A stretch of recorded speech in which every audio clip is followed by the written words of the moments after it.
Dr. Adrian Shaw Part 1 was a great episode of Blacklist for a lot of reasons. We got some connections to the past episodes to make everything make sense. So, and the Lindquist concern, he was trying to track down one of the doctors who had what her name was. And in this episode, we figure out that that name was actually falsified by somebody. And her real name is Dr. Adrian Shaw, and she's sort of this experimental doctor who's performing these experiments on people on a boat. And so Raymond and the team track her down, and really this episode is a great episode because we see Samar go undercover and try to talk to the guy who gave her this identity, and then we just see James Spader, of course, wonderfully play Raymond Reddington as he comes and threatens him and tells him that he better tell who this person is. And eventually Red tracks down this person before the FBI does, puts them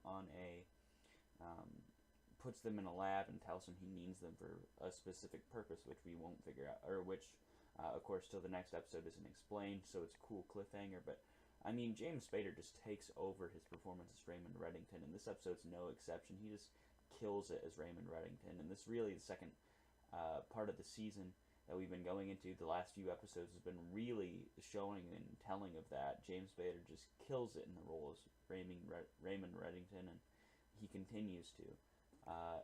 I also, I like how he plays the FBI a lot. Some people don't like it because they don't think it's realistic that the FBI would be played, but I think if you really did have a mastermind criminal like Raymond Reddington, he could just use the FBI to its own abilities and toss them around like they're nothing. I really think that if this show was based on a real life example and a criminal is that smart, it could happen. But I actually think it's one of the strong points of the show because I love seeing James Spader just use the FBI for his needs and basically throw them out when he doesn't want them, put them out of the loop. So I think that's pretty fantastic. We definitely saw that this episode.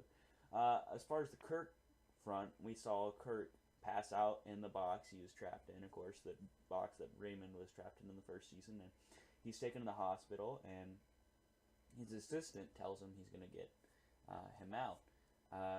And she comes to the hospital like she's his lawyer, and they flood, of course, the hospital with victims of the bus accident, but that's clearly falsified, so then they could have a way to get Kirk out. But we also figure out the big thing is that Kirk is not his daughter. Kirk is not the father of Liz, and Liz is not the daughter of Kirk, and we figure that out definitively by a blood test, so it's a very interesting thing to hear. And it's pretty insane, too. And we see Tom left out of the loop as well in this episode with Liz's decisions, but that was the big thing. And as I have put forward before, I definitely think that Liz's father is Raymond. I think everybody's assumed that for a while, and this sort of reopens the door for that. So I really did like this episode, Dr. Adrian Shaw, but it wasn't quite as good as last week's episode. I would have to say the Thrushes was just on another level, for me at least. But I'd have to give Dr. Adrian Shaw let's give it an 8.5 out of 10. I haven't watched the conclusion yet, but as soon as I do, I will put up the review for the next episode. I hope you enjoyed this review for Dr. Adrian Shaw Part 1.